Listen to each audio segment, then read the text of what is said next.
খুব গুরুত্বপূর্ণ একটি মাসআলা।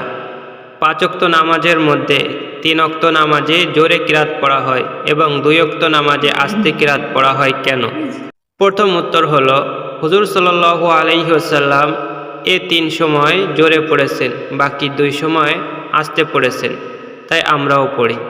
কারণ রাতের অংশে ৩ ওয়াক্ত নামাজ অর্থাৎ ফজর, মাগরিব, ইশার নামাজে কিরাত জোরে পড়া হয়। কারণ এ সময় কর্মব্যস্ততা থাকে না, সব জায়গায় নীরব থাকে, মানুষের মন স্থির থাকে, মুসল্লিরা মনোযোগ দিয়ে শুনতে পারে।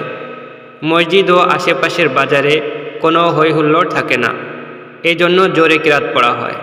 আবার দিনের ভাগে ২ ওয়াক্ত নামাজ জোহর এবং আসর, এই নামাজে কিরাত আস্তে পড়া হয়।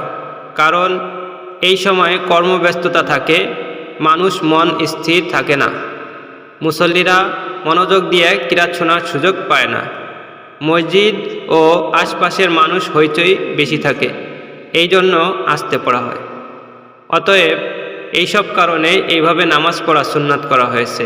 কারণ যাই হোক, নবীজিকে অনুসরণ করার জন্য কিয়ামত পর্যন্ত নামাজের কিরাত এভাবেই পড়তে হবে।